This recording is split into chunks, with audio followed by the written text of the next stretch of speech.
You can post a video that gets 10,000 views and earns you absolutely nothing.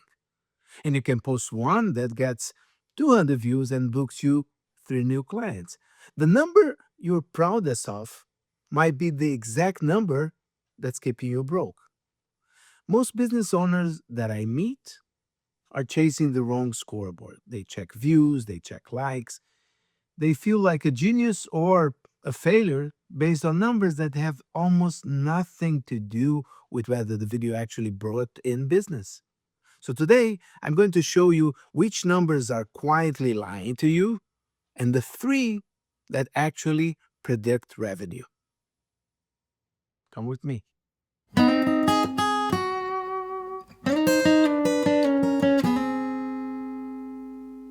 Views and likes are what I call applause metrics. They feel incredible.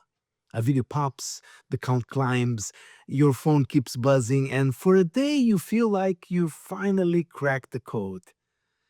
But applause is not income. 1,000 strangers who will never ever hire you watched your video. So what? You don't run a media company. You're not getting paid per view. You run a business that needs one specific kind of person to raise their hand and say, "Oh, I want to talk." Big numbers from the wrong people aren't success. They're just expensive applause. And applause has a way of feeling like progress, while your calendar stays exactly as empty as it was last month. So here's the thing: views are not useless, they're seductive. And the real danger is not in the number itself, it's what chasing it does to your decisions. Once you've hooked on the applause, you slowly start making videos for the crowd instead of for the client. You water down your boldest point of view because the safe one gets more likes. You chase trends that have nothing to do with what you sell, and you celebrate a video that went viral to an audience that will never buy from you. And then you make three more just like that.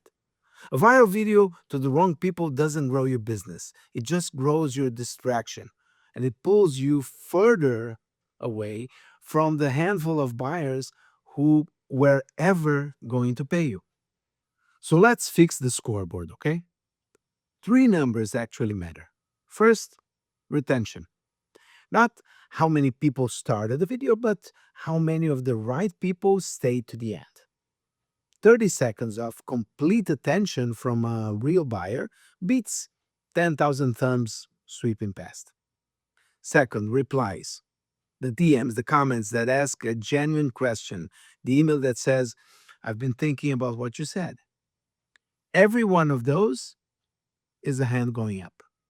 And third, the only metric that ever pays the bills: actions, calls booked, demos requests, forms filled out.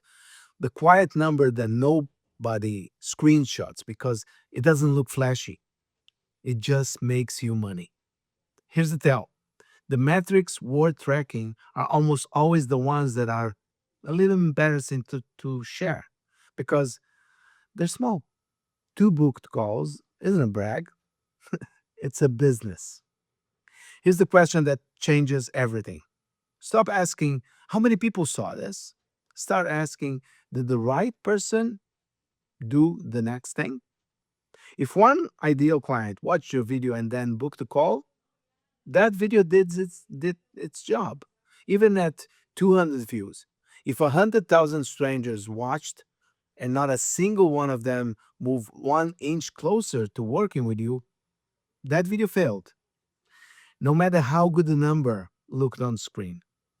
The view count is a vote from the crowd. The booked call is a vote from the buyer. Only one of those pays you. Judge every video by that one test, and you'll stop making content for applause and start making content that fills your calendar. The flashy number is the easiest one to fall in love with, and the easiest one to lie to yourself about.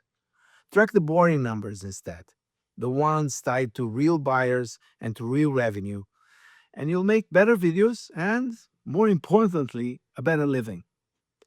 If this reframed how you measure your video, subscribe to the channel. A new one every week on using video to actually grow your business. See you in the next video.